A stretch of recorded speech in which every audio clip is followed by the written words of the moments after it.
senhor presidente. Obrigado, Gerson. Bom dia. Bom dia a todos. Hoje, dia 3 de maio de 2024, 8 horas e 35 minutos. Estamos dando início à sessão de julgamento da 7ª Câmara Julgadora do Tribunal de Impostos e Taxas. Agradeço a presença de todos, doutora Maria Anselmo, doutora Luciana, doutor Henrique, doutor Rodolfo, doutora Fernanda, que está para fazer sustentação oral, doutor Otávio também, e ao Jailson, que nos acompanha. Dando início à sessão de julgamento, peço a todos que acessem o recurso de ofício da Harold Indústria e Comércio de Alimentos S.A. A doutora Fernanda está presente para fazer sustentação oral, a doutora Maria Anselmo é relatora. Fica à vontade, doutora Maria Anselmo. Obrigada, presidente. Mais uma vez, bom dia a todos. Bom dia, Jailson. Bom dia aos patronos que nos acompanham e todos os demais. Trata-se de recurso de ofício em razão do item da decisão de primeira instância ter declarado o item 2 como insubsistente. E as infrações no item 1 é deixar de pagar ICMS, o item 2, deixar de pagar ICMS nos períodos de 1 de 2016 a 12 de 2017. E o item 2, que trata-se de infrações relativas a livros fiscais contábeis, o item 3 e 4 é por deixar de escriturar no registro de entradas, nos períodos de janeiro de 2016 a dezembro de 2017, notas fiscais modelo 55. O item 1.1, 2.3 e 3.4 foi apresentado defesa e foram, eles foram pagos, foram quitados, e foi apresentado defesa, então, tão somente ao item 1.2 do AIM. No recurso, alega que... Aqui, deixa eu dar uma pulada aqui. Não houve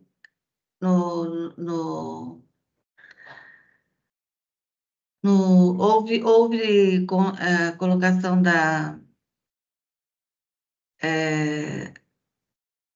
confirmação, desculpem, houve confirmação do pagamento nos itens 1.1, 2.3 e 2.4.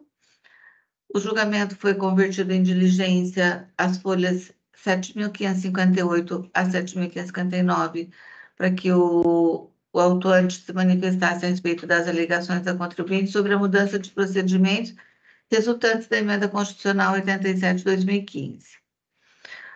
O julgamento foi novamente convertido em diligência para que a agente fiscal autuante proceda à análise de nova defesa apresentada, as folhas 7.573 a 7.632, bem como novos documentos juntados às folhas 6.233 a 7.779.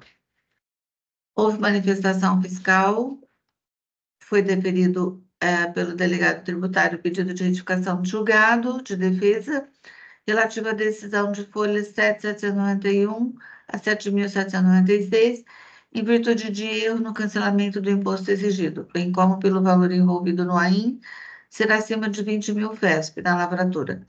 Houve também equívoco de encaminhamento do recurso de ofício para que seja retificado o julgado. O julgador de primeira instância, então, proferiu a decisão que, do exame processado, ele julgou insubsistente a acusação fiscal quanto ao item 2.2. Ele cancelou a exigência da multa do imposto, né, do item 1.1, 1.3 e 2.3 e 2.4. As folhas 13.756 a 13.764, a representação fiscal junta parecer ao recurso de ofício, houve apresentação de contras-razões. Resumindo, presidente, o relatório. Obrigado, doutora Maria Anselmo. Inicialmente, o auto de infração contém 4 acusações, no entanto, só está em discussão o item 2, que foi cancelado pela primeira instância, então, em julgamento, só o recurso de ofício. Passo a palavra à doutora Fernanda, fica à vontade, doutora Fernanda. Bom dia a todos e a todas. Posso compartilhar a minha tela, por gentileza? Fique à vontade, doutora Fernanda. Como bem colocado pela ilustre relatora, o que nós temos aqui em discussão é tão somente o item 1.2 do auto de infração, uma vez que os demais itens foram integralmente pagos dentro do prazo da impugnação. O que se exige nesse auto de infração? Se exigiu do contribuinte que fosse pago o ICMS nas operações com não contribuintes, com base na alíquota interna do Estado de São Paulo. Ocorre que, à época dos fatos geradores, nós não tínhamos mais a vigência dessa norma.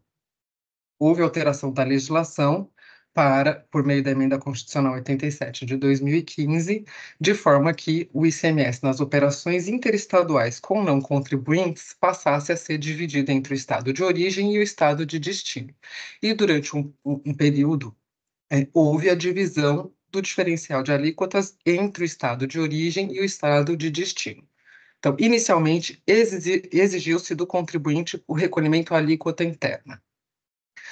Na impugnação, o contribuinte se defendeu dizendo que não se tratava de aplicação da alíquota interna, mas sim de aplicação da emenda constitucional e de que, desta forma, sob a égide da emenda constitucional, foram recolhidos todos os diferenciais de alíquotas comprovados. No momento seguinte, houve manifestação do agente fiscal de rendas, oportunidade em que foi verificado o recolhimento do diferencial de alíquotas devido ao Estado de São Paulo. Nesse momento, constatou-se que, de R$ 337 mil, restava em aberto, supostamente não recolhido pelo contribuinte, R$ 74 mil. Oportunidade em que a recorrida se manifesta novamente para dizer que houve sim um recolhimento neste período, mas não sob os códigos 2.87 e 2.99, e sim dentro das notas fiscais emitidas pelo CFOP 607, que indica a venda de mercadoria para não contribuinte fora do Estado. Há uma nova manifestação do agente fiscal de renda, depois da juntada de todos os documentos comprobatórios dos recolhimentos, e o que se tem hoje estão somente discutidos R$ 74 mil deste auto de infração, que foi integralmente recolhido. Então, o recurso, hoje, de ofício, trata tão somente desses 74 mil, que é um saldo que foi de tributo recolhido, de diferencial de alíquota recolhido pela impugnante. O que acontece quando a gente tem essa alteração de acusação? Hoje, o auto de infração se inicia em 2020 dizendo que o contribuinte deveria ter recolhido o imposto à alíquota interna, quando, na verdade, tratava-se de fato gerador sob a égide da Emenda Constitucional 87 de 2015. Se é possível mudar a motivação de um auto de infração, o que se entende por nulo, a gente, nesse caso, já teria a decadência do período de janeiro a abril de 2016. Só esclarecendo que esses 74 mil se referem a operações ocorridas entre janeiro de 2016 e janeiro de 2017. Quando há uma nova acusação fiscal para se manter para se manter tão somente 74 mil, que depois o próprio agente fiscal de rendas cancela com base nos documentos juntados, eu tenho que, no mínimo, aceitar que houve decadência, porque houve alteração da norma aplicada. Ainda que se supere a decadência com base no artigo 150, parágrafo 4º do Código Tributário Nacional, houve o recolhimento do imposto todo esse período, desde janeiro de 2016 até janeiro de 2017, o que, diga-se, já foi reconhecido pelo agente fiscal de rendas. O que acontece nesse período?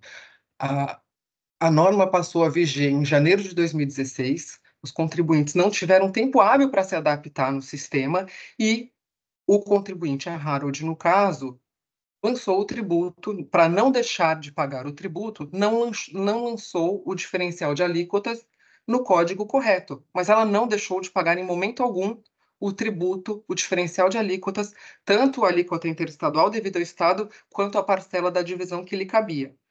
Para não deixar de recolher, nesse período em que ela não conseguiu mudar o sistema, ela foi fazendo dessa forma, lançando sob o CFOP 607. e comprovou o que foi o recolhimento durante todos esses meses de 74 mil, o que foi reconhecido pelo agente fiscal de rendas.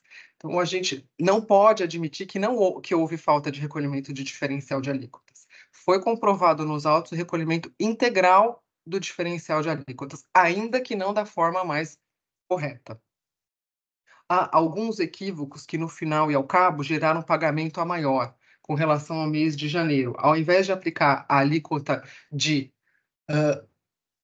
7% nas vendas para o Estado do Espírito Santo, foi aplicada a alíquota de 12%, ou seja, também foi recolhido o tributo para o Estado de São Paulo.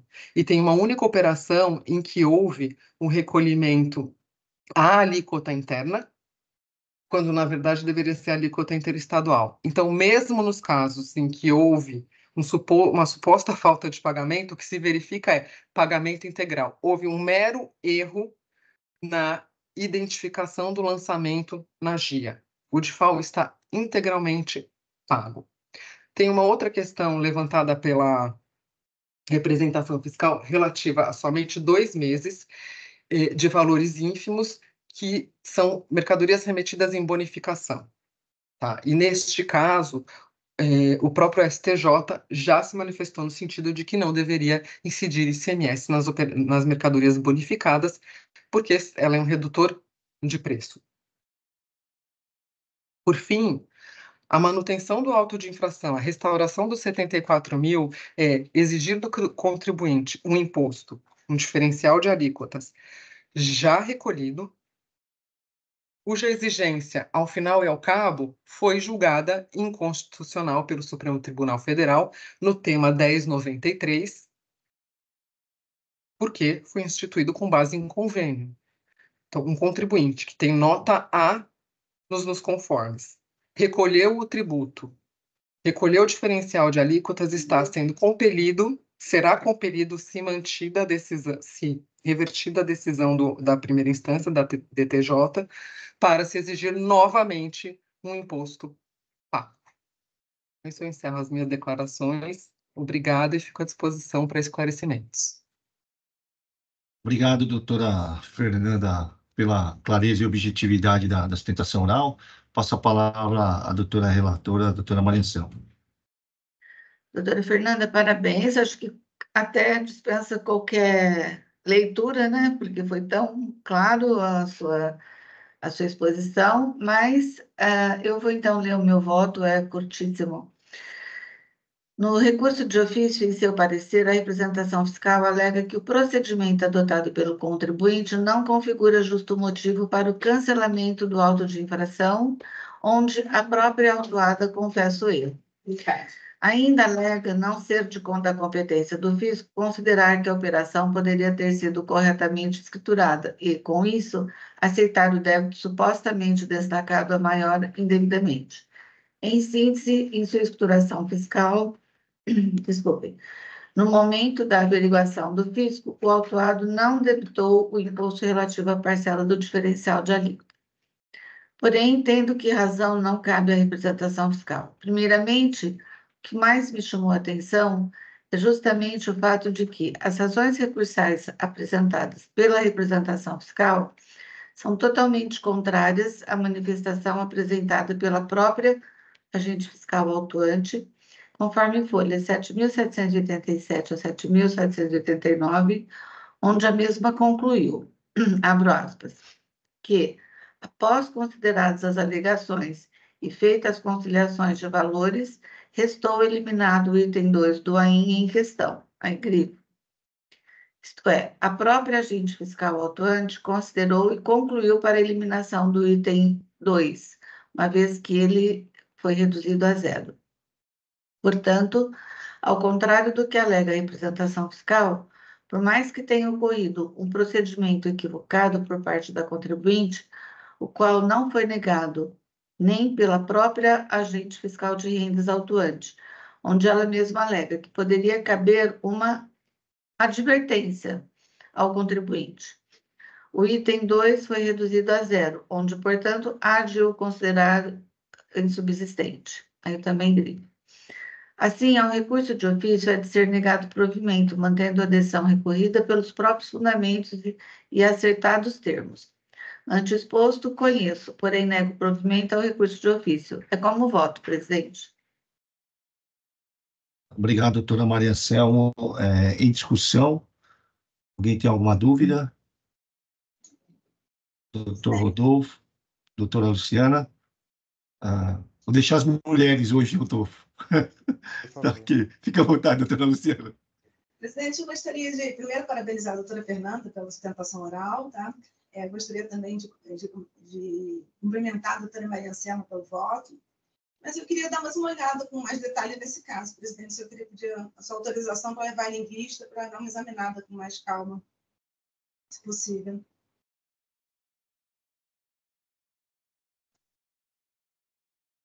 Está sem áudio, doutor Silvio. Doutor Rodolfo, gostaria de se manifestar agora ou no retorno, doutor Rodolfo? Doutor Silvio, eu vou aproveitar só para chamar a atenção para um ponto, né, em que pese a doutora Luciana vai retirar o processo em vista. A DRF, né, as folhas 13.763, no parágrafo 25, ela chama a atenção para o fato de que a contribuinte não inclui, né, na base de cálculo do imposto as operações remetidas em bonificação, né? E isso estaria dentro do espectro da acusação, que deixou de pagar ICMS, né, com erro na determinação da base de cálculo, e chamar atenção para o fato de que as folhas 7.620, nos parágrafos 141 e 142, a própria contribuinte, ela informa, né, que, ademais, para diversos meses, em se expor que algumas pequenas divergências ainda persistem quando se realiza a comparação entre as quantias recolhidas pela contribuinte e os valores tidos como devidos pelo fisco. Isso porque a autoridade fiscalizadora entendeu erroneamente por tributar operações que consistem em bonificação, enquadradas sobre o CFAP 6.910. E nesse ponto, então, eu chamo a atenção para o fato de que o artigo 37, parágrafo 1º, item 1, do regulamento do ICMS, ele ainda é vigente, né, que diz que inclui-se na base de cálculo seguros, juros e demais importâncias pagas, recebidas ou debitadas, desconcedidos sob condição, bem como o valor de mercadorias dadas em bonificação. Então, sem qualquer alteração da acusação disposta no item 2, que é o erro da falta de pagamento do imposto por erro na determinação da base de cálculo, temos aqui um ponto que a própria contribuinte afirma, né, que deixou de incluir as operações remetidas em bonificação. Então, era só chamar atenção para esse fato. Muito obrigado. Ok, obrigado, doutor Rodolfo. Doutora Fernanda vai esclarecer uma questão? Fica à vontade. Isso, por favor. Conforme colocou o doutor Rodolfo, eu só gostaria de esclarecer que isso ocorreu em relação à bonificação, tá? Apenas em 2 meses, tá? Fevereiro e dezembro de 2017. Com relação aos demais meses, trata-se exclusivamente de diferencial de alíquotas, tá? Tá joia, doutora. Deixa eu só perguntar aqui, só para facilitar a doutora Luciana. Doutora, chegou a quantificar esses valores ou não? A patrona chegou a quantificar esses valores, isso? Não, Não. mas são pequenos. Eu posso até juntar depois em memoriais. Não, porque eu lembro que na sustentação oral a senhora falou que o valor era bem reduzido, né? Porque o auto de infração inicialmente era 330 mil, depois passou a 74, mas são valores baixos, né? Então, assim... O recurso desculpa. Mas o valor do valor das bonificações era um valor de 2 meses só, que era um valor ínfimo, né? Não, tudo bem. Então, a doutora Luciana, eu vou conceder vistas a ela, e ela leva em consideração todas essas particularidades do caso, tá ok? Ok, muito obrigada. E se no retorno dos autos a senhora puder comparecer para acompanhar, ou tiver algum esclarecimento também, se puder também, eu agradeço. Claro, sem dúvida, obrigada. Obrigado, eu que agradeço, tá? Encerro o julgamento da contribuinte Harold, tá? Decisão da doutora Maria Anselmo, relatora pelo não provimento de recurso de ofício, vistas concedidas à doutora Luciana. Dando sequência à sessão, passar ao julgamento da IM 4010640, Calamares, Indústria e Comércio de Cosméticos de Saneantes, Limitada. Doutora Maria Anselmo também é relatora, é um recurso ordinário. Doutor Otávio está presente para fazer sustentação oral. Fica à vontade, doutora Maria Anselmo. Bom dia, doutor Otávio.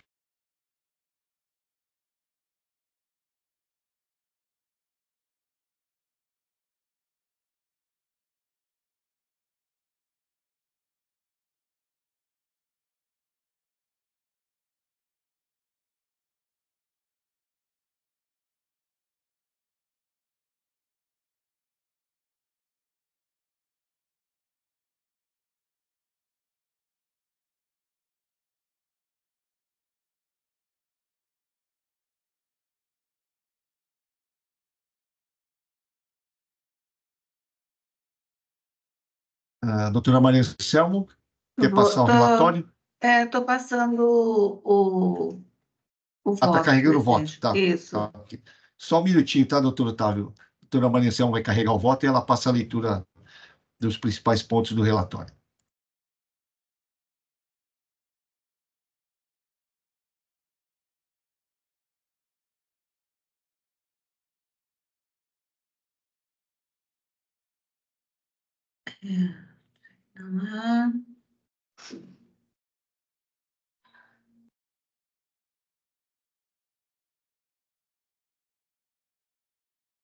Ok, presidente, mais uma vez, bom dia a todos, bom dia ao patrono, a todos que nos acompanham. Então, passo ao relatório da recorrente. Calamares, Indústria e Comércio de Cosméticos e Saneantes Limitada, condição que julgou procedente ainda. As infrações relativas ao crédito do imposto. Creditou-se indevidamente do ICMS no período de novembro de 2019 a fevereiro de 2020, conforme especificado no demonstrativo 1A, de emissão de notas, referente a notas emitidas à Vintage Indústria e Comércio de Produtos Químicos, EIRELI, cuja inscrição estadual não atende aos requisitos da legislação. É sobre a idoneidade dos documentos fiscais de emissão atribuída a este contribuinte. A autuada foi devidamente notificada do AIN, apresentou tempestiva defesa, alegando de forma preliminar violação ao parágrafo único do artigo 9º da Lei Complementar 939 de 2003, uma vez que a ordem de serviço não traz qualquer especificação relacionada à fiscalização.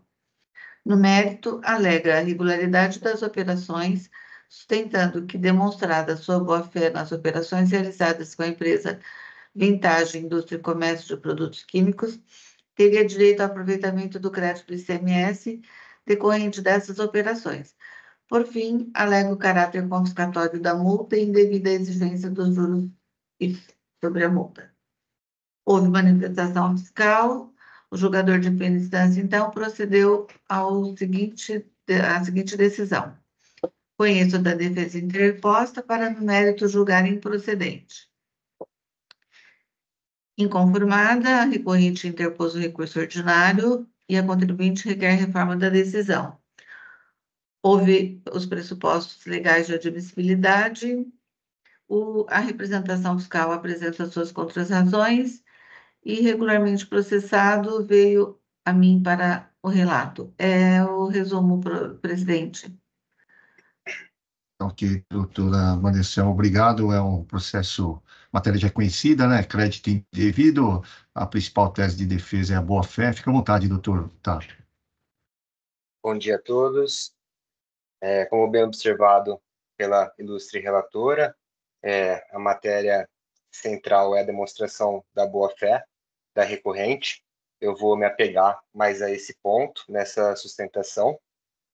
Nós acreditamos que foram demonstrados todos os requisitos, né, exigidos pela súmula 509 do egrégio STJ para demonstrar a boa-fé e a regularidade das operações, né? E acreditamos que a decisão de primeira instância, com todo respeito, né, ela acabou extrapolando um pouco esses requisitos, né? Em suma, nós apresentamos nas defesas e a impugnação também aí no recurso ordinário, né, documentos que comprovam que esses requisitos foram atendidos, né? Então, assim, na época das operações com a empresa Vintage, né, ela se encontrava habilitada perante o Sintegra e também na Receita Federal do Brasil. Em relação aos pagamentos, né, foram apresentados todos os comprovantes das 9 operações, né, 9 notas fiscais que foram objeto da fiscalização. A recorrente também apresentou os extratos da conta corrente, né, pelos quais é possível comprovar a saída dos respectivos valores das operações, e também foram apresentadas cartas das sessões de crédito, que comprovam que os pagamentos, né, foram realizados diretamente para fundos de investimento, como é uma operação de praxe aí no mercado comercial.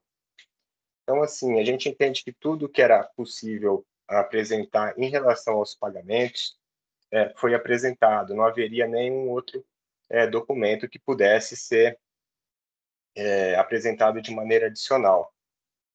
Quanto ao requisito da veracidade da compra e venda, né, das operações, foram apresentados os pedidos de compra, e-mails trocados, né, entre as duas empresas, a comprovação nos livros de registro de entradas das operações, as quais, inclusive, podem ser validadas através do SPED fiscal. Também foi apresentada a rastreabilidade, contabilização interna da matéria-prima e as chancelas de recebimento das notas fiscais pelos setores responsáveis da empresa, né?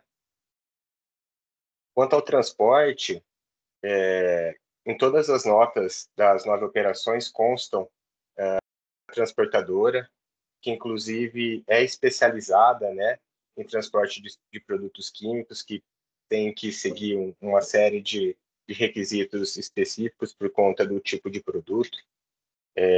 Também foram essas informações quanto a essas empresas foram apresentadas, né, através de documentos societários delas, e também podem ser confirmadas nas próprias notas fiscais, né? Então, a gente acredita que por meio desse conjunto probatório, resta comprovada que as operações de fato ocorreram, estando demonstrada a boa-fé e nos exatos termos consolidados pelo STJ, né, que inclusive é seguido por esse egrégio Tribunal de Impostos. Então, pugna-se pela integral reforma da decisão recorrida. E de uma maneira alternativa, né, caso não seja esse o entendimento dos nobres julgadores, requer-se que a multa que foi aplicada num valor equivalente a 35% do valor da nota fiscal acrescida de juros, né, respeite o patamar que é consolidado pelo STF, também aí pelo TIT, que seria do valor de 100% do valor do tributo, né, que não ultrapasse isso, no caso de ser mantida a decisão em relação ao mérito. Então, pleiteia-se que seja conhecido e provido, né, o recurso ordinário, para que seja reformada a decisão que manteve integralmente a atuação, na sua integralidade, para que seja cancelado a atuação exigida. É isso, presidente, relatora. Muito obrigado. Obrigado, doutor Otávio, pela objetividade e clareza da sustentação oral. Passo a palavra à doutora Maria Selma.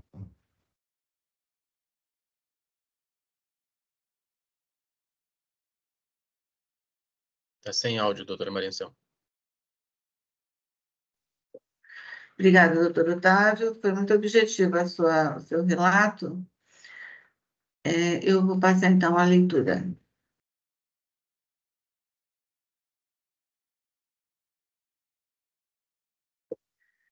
Trata-se de recurso ordinário interposto pelo contribuinte autuado contra a decisão de primeira instância que julgou procedente o AIM.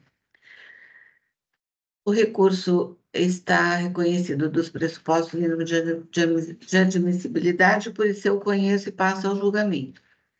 Em suas razões recursais, a recorrente reitera alegações de nulidade do AIM por violação ao parágrafo único do artigo 9º da Lei Complementar 939 de 2003, uma vez que a ordem de serviço de número tal não faz qualquer especificação relacionada à fiscalização, sendo dever da autoridade fiscal reunir toda a documentação pertinente em atendimento aos moldes determinados no artigo 142 do CTN.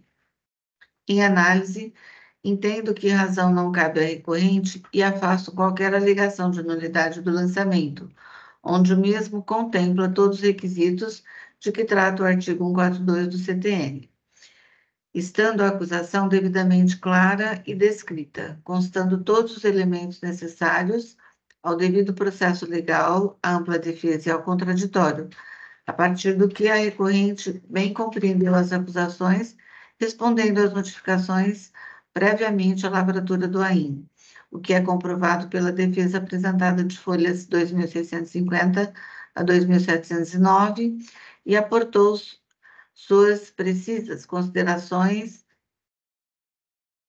sobre aquelas que reputou equivocadas.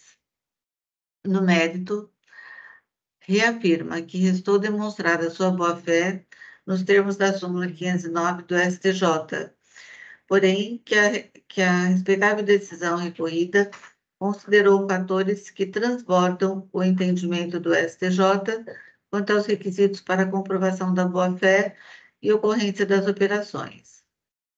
Assim como decidido pelo ilustre julgador de primeira instância, entendo que não foram preenchidos todos os requisitos para a comprovação da boa-fé e, portanto, a razão não cabe à recorrente. O Egrégio Superior Tribunal de Justiça já afirmou o entendimento que terceiros de boa-fé não podem ser prejudicados no caso de documentos posteriormente declarados inidôneos. Porém, é necessário a existência de 4 elementos necessários para que seja configurada a boa-fé, os quais são: demonstração da veracidade da compra e venda efetuada, declaração de inidoneidade posterior à celebração do negócio jurídico efetivo e consequente emissão das referidas notas fiscais, comprovação de que o adquirente de boa-fé verificou a regularidade fiscal do alienante e, quarto, existência de prova de pagamento às empresas cujas notas foram declaradas inidôneas. Em relação ao primeiro requisito, a recorrente alega que juntou e-mails trocados com a empresa fornecedora com pedidos de compras, conforme folhas 45 a 63. Porém, na verdade, não se trata de troca de e-mails, mas somente de e-mails enviados pela recorrente, onde não há nenhum retorno em nenhum deles. Inclusive, no e-mail de folha 54, onde a recorrente pede desconto em um determinado produto, a pessoa chamada Lucien, não houve qualquer retorno. Assim, entendo que a recorrente não conseguiu comprovar a veracidade das operações. Já com relação ao segundo requisito, conforme consta nos autos, a declaração de inidoneidade foi publicada em Diário Oficial do Estado em 23/2 de 2022, conforme folhas 1787. Portanto, foi posterior à celebração do negócio jurídico e emissão das notas fiscais. Assim, entendo cumprido tal requisito. Quanto ao requisito de que o adquirente de boa-fé verificou a regularidade fiscal da alienante, assim como consta nos autos, o único e-mail encaminhado pela empresa fornecedora foi encaminhando os seus documentos, como cartão de CNPJ, contrato social, CETESB, certificado de regularidade do IBAMA, laudo de bombeiro, certificado de vistoria e licença. Porém, não consta a página de consulta ao Sintegra, o que, ao meu ver, é bastante incomum, pois o documento principal exigido de uma empresa é justamente o cartão do CNPJ e consulta ao Sintegra ou print de página de que a empresa não possui cadastro estadual. Portanto, meu entendimento é de que, ao não receber consulta completa da empresa fornecedora ao Sintegra, ela poderia ter, então, efetuado a consulta pública, pelo menos para verificação da situação da empresa, e, como não fez, demonstra que não estava preocupada em cumprir totalmente a regularidade ou se precaver. Por fim, com relação aos pagamentos efetuados, conforme o comprovante de folha 6490, os mesmos foram efetuados a terceiros, e o meu entendimento é, mesmo que a recorrente tenha trazido aos autos as folhas 91 e 99, documentos titulados de, abro aspas, comunicação de cartão de cessão de crédito, fecho aspas, elaborados pela empresa fornecedora, não há como aceitá-los. Primeiro, porque não há como certificar a data correta de elaboração de tais documentos, sendo que eles poderiam ter sido elaborados a qualquer momento, pois não possuem reconhecimento de firma da assinatura para certificação e mesmo tendo a recorrente juntado nos autos os contratos de referidas sessões de crédito, assim como exigido pela legislação, difícil é a conferência dos pagamentos, como também é inaceitável os créditos. Assim, como bem mencionado pela representação fiscal, as folhas 2.786, que, de acordo com o artigo 288 do Código Civil, a transmissão de crédito é válida quando celebrada através de instrumento público ou particular revestido das solenidades do parágrafo 1º do artigo 654, os quais ambos abaixo transcrevo. Então, menciono o artigo 288 e o 654. Continuando. O meu entendimento sempre é no sentido de que quem alega a boa-fé deverá comprová-lo. E analisando o conjunto probatório, entendo que falhou a recorrente em comprovar sua boa-fé. Destaque diante da carência de provas efetivas da realização da operação mercantil por parte da recorrente, com a empresa fornecedora a demonstrar sua boa-fé, deve-se reconhecer a ilicitude do crédito do imposto escriturado e a legitimidade da conduta de glosa adotada pela recorrente. Sendo assim, devidamente caracterizada a infração, devem ser rejeitados todos os argumentos da recorrente pelos motivos acima expostos. Com relação à alegação da recorrente de que a aplicação da multa deve respeitar os princípios constitucionais sob pena de caráter confiscatório, lembro que, se inconstitucional ou confiscatória, cabe somente ao fisco aplicar a lei, e não a esse tribunal tal análise, na forma da Lei 13.457 de 2009.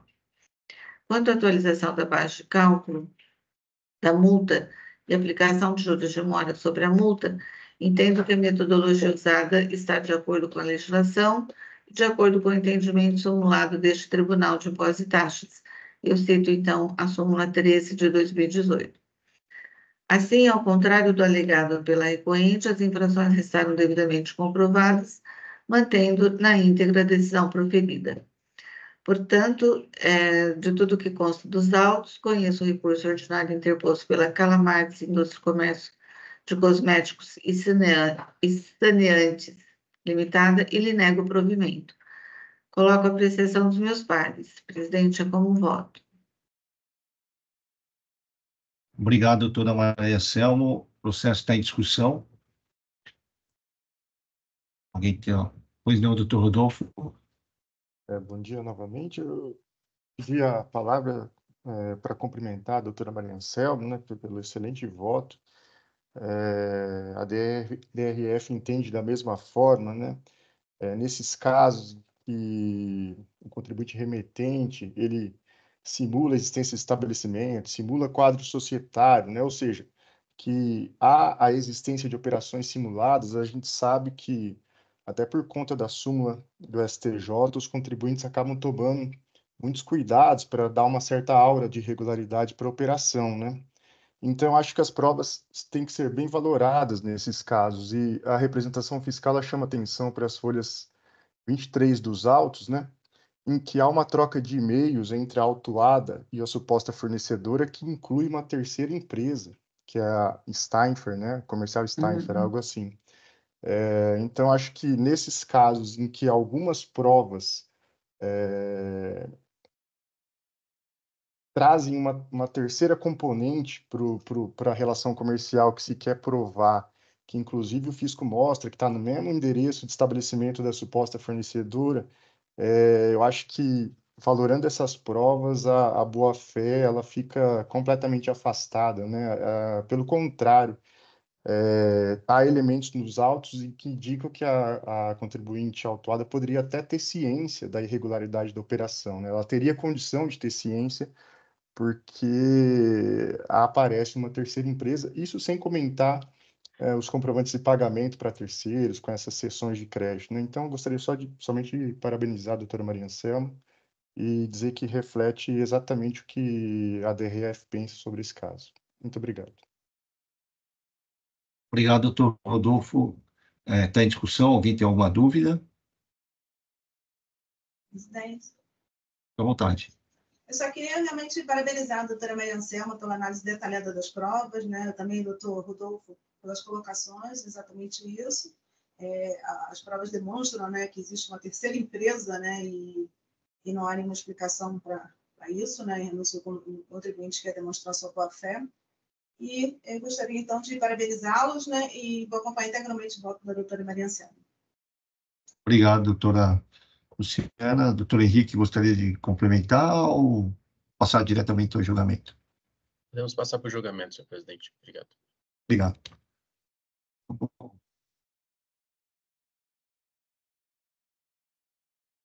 Encerrados os debates, verificando o quórum.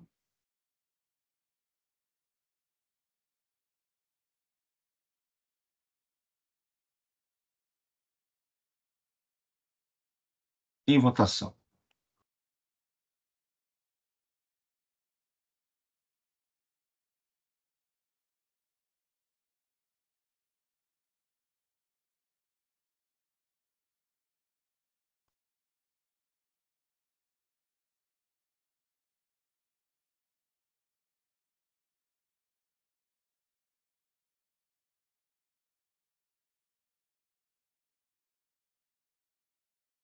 Doutor Otávio, julgamento encerrado, tá? Decisão unânime nos termos do voto da doutora Maria Anselma, ilustre juíza relatora, curso ordinário conhecido e não provido. Okay? Tá legal. Muito obrigado a todos e um bom dia. Obrigada, bom dia. Obrigado, excelente final de semana. Passar o julgamento do primeiro AIM 4074, cliente 16, Brasil Excellence, comercial e exportadora de bebidas limitada, processo de minha relatoria, o voto já estava disponível, vou passar a leitura do voto rápido, né? Vota pelo não conhecimento do recurso ordinário, tá? Então, já adianto que, nesse caso aqui, a doutora Luciana, a doutora Maria Anselma e o doutor Henrique não estão impedidos, tá? Trata-se de retorno dos autos determinado pela Igreja de Câmara Superior para novo julgamento do recurso ordinário. No caso, o recurso ordinário não pode ser conhecido devido à perda superveniente de objeto. A contribuinte, as folhas 618, expressamente desiste do recurso interposto e renuncia ao processo administrativo. Vejamos, transcrevo parte da petição e continuo no meu voto. Antes posto, deixo de conhecer do recurso ordinário por perda superveniente de objeto, tendo em vista a manifestação expressa de desistência do recurso e renúncia ao contencioso administrativo. Então, só vou fazer o registro do voto.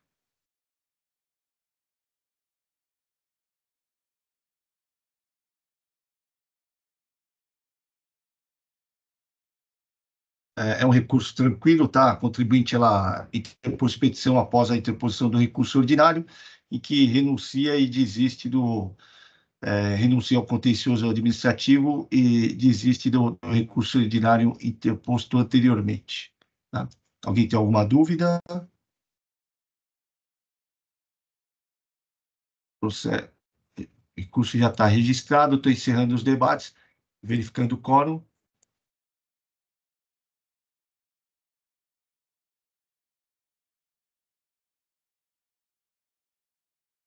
em votação.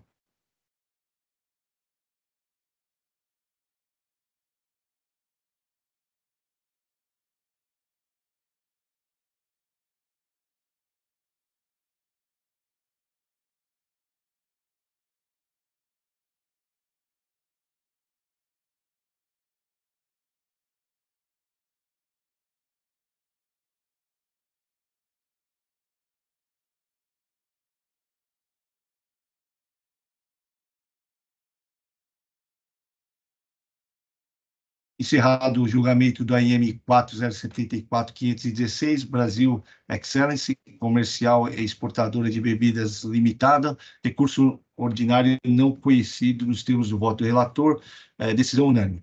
Passar o último julgamento da pauta, AIM 450.707, J. Macedo S.A., recurso de minha relatoria, o voto já estava à disposição. Eu vou ultrapassar a leitura do relatório e passar diretamente à leitura do voto, tá?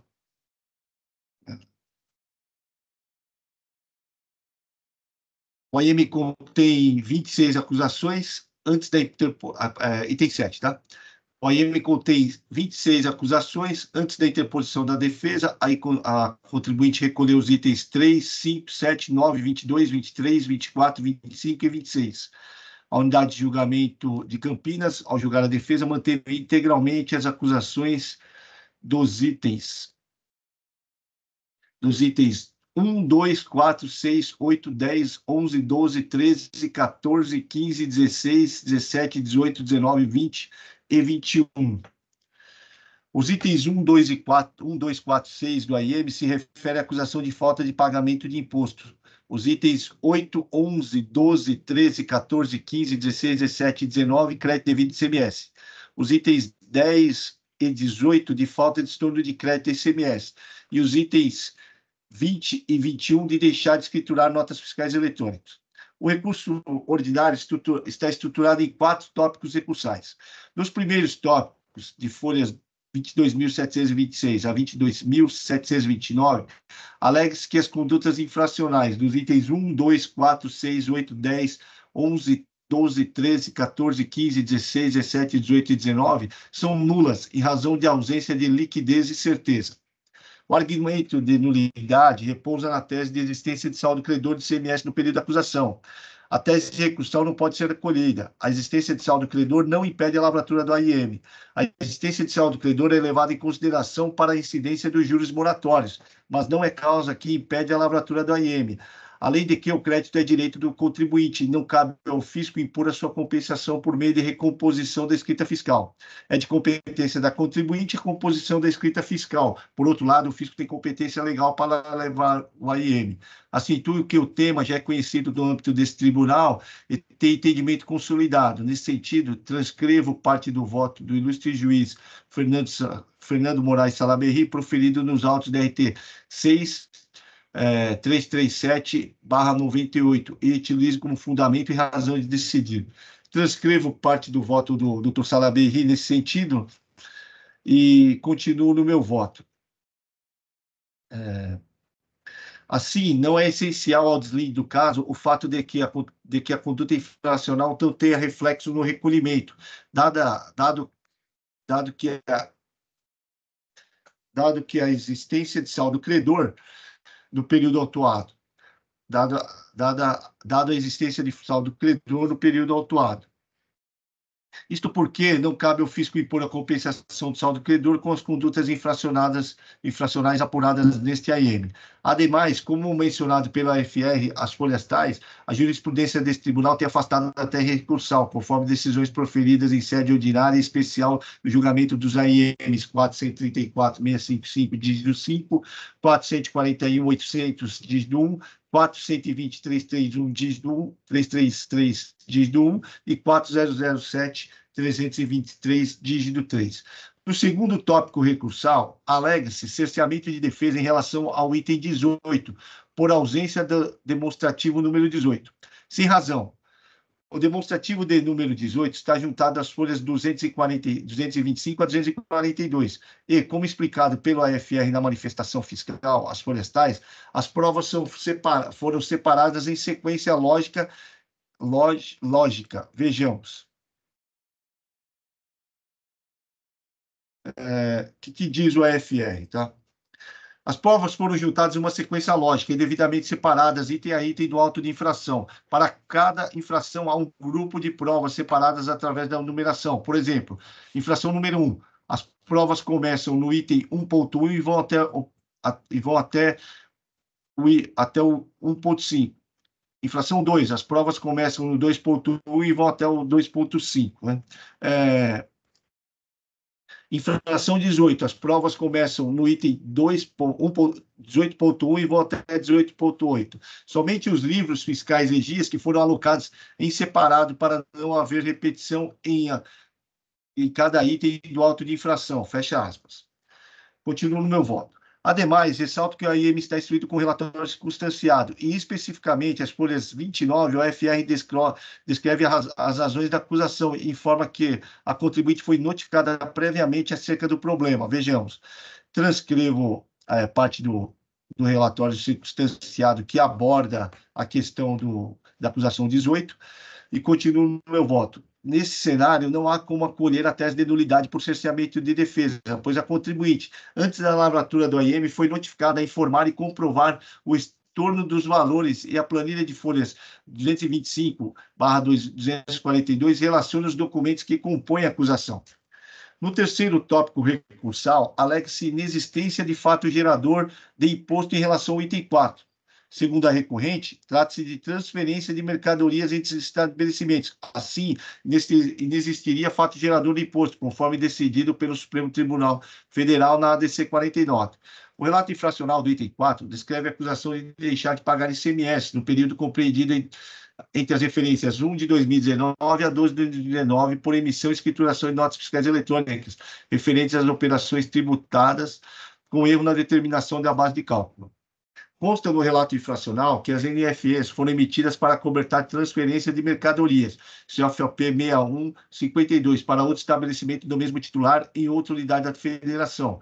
Nos termos do artigo 39, inciso 1 do RICMES, na saída de mercadoria para estabelecimento localizado em outro estado pertencente ao mesmo titular, a base de cálculo é o valor relativo à entrada mais recente da mercadoria. Foram utilizadas bases de cálculos do ICMS inferiores aos valores das últimas entradas. O contribuinte foi notificado e, em resposta, informou ter aplicado como base de cálculo o custo planejado pelo período. O procedimento adotado pela autuada não encontra respaldo na legislação em regência, haja vista que o dispositivo regulamentar fixa como base de cálculo de ICMS da transferência o valor da última entrada e não seu custo planejado. Ademais, o valor do custo deve ser utilizado tão somente quando a mercadoria for produzida no estabelecimento. No caso presente, as mercadorias foram adquiridas ou recebidas de terceiros e posteriormente transferidas. Ou seja, o contribuinte transferiu mercadorias entre estabelecimentos e utilizou bases de cálculo inferiores. Assim, não há como aplicar o quanto decidido na ADC 49, pois a própria autuada fez incidir imposto na operação. Portanto, não pode se utilizar da tese da não incidência de imposto, vez que ela própria adotou postura contrária à tese recursal de não incidência de imposto da operação. Ademais, a ata de julgamento de mérito da ADC 49 foi publicada em 29 de 4 de 2021 e o AIM foi lavrado em 26 de 10 de 2022. Portanto, a ADC 49 não aproveita a recorrente, tendo em vista que não existia processo administrativo, conforme explicado pelo ilustre juiz Henrique Fernando de Mello, em situação análoga no julgamento do AIM 451-657-6, perante esta colenda, 7ª Câmara Julgadora. Vejamos, transcrevo parte do voto, continuo no meu voto. No último tópico recursal de folhas tais, alega-se inexistência de dolo, fraude, simulação e ausência de prejuízo ao erário, razão pela qual se pugna pela redução das multas, das penalidades dos itens 20 e 21. Com relação ao pedido de redução da multa, pondero que as condutas infracionais dos itens 20 e 21 são de deixar de escriturar notas fiscais, sendo que sendo que o item 20, as operações são tributadas, e no 21, as operações são não tributadas.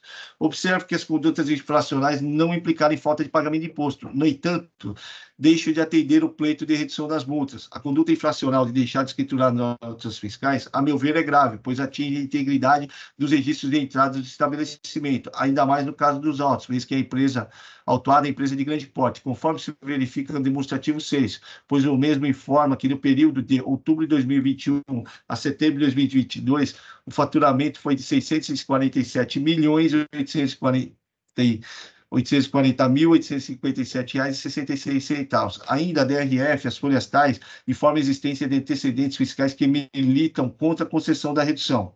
Assim, deixo de atender o pleito de redução das multas dos itens 20 e 21. Antes posto, considerando as provas dos autos, conheço do recurso ordinário e no mérito nego-lhe provimento. Tá? Só vou fazer o registro do voto e eu já abro para discussão.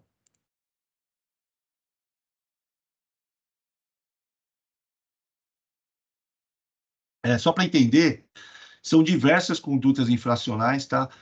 São 26 condutas infracionais, mas antes da interposição da defesa, ele recolheu algumas, e no recurso ordinário, ele não está separado por conduta infracional, tá? Ele, na verdade, ele tem 4 tópicos de defensivos, tá? E eu abordei tópico por tópico. O primeiro trata de todas as condutas infracionais de crédito indevido de uma maneira geral, em que ele fala que ele tinha saldo credor no período, razão pela qual ele pugna pela iliquidez do auto de infração, e aí ele pugna item a item nos outros 3 autos de infração, nos outros 3 tópicos recursais.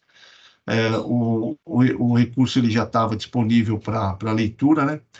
Alguém tem alguma dúvida a respeito da matéria? Sim, encerrar doutor presidente. Obrigado. Queria só parabenizar pelo seu voto. Tem uma análise muito atenta desse processo. É muito técnico, muito bonito. Parabéns. Obrigado. Encerrando os debates. Verificando o quórum.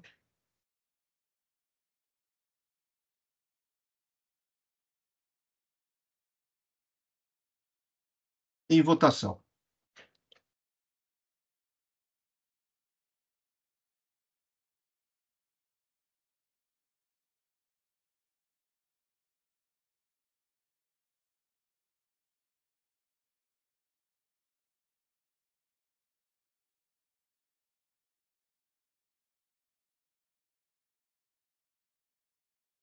Encerrado o julgamento do AIM 450.707, J. Macedo, recurso ordinário conhecido e não provido, decisão unânime nos termos do voto do relator. Com o julgamento desse processo, eu encerro a sessão de julgamento. Agradeço a presença de todos. Peço a todos que aguardem somente o encerramento da gravação e transmissão. Tenham todos um ótimo dia e um excelente final de semana.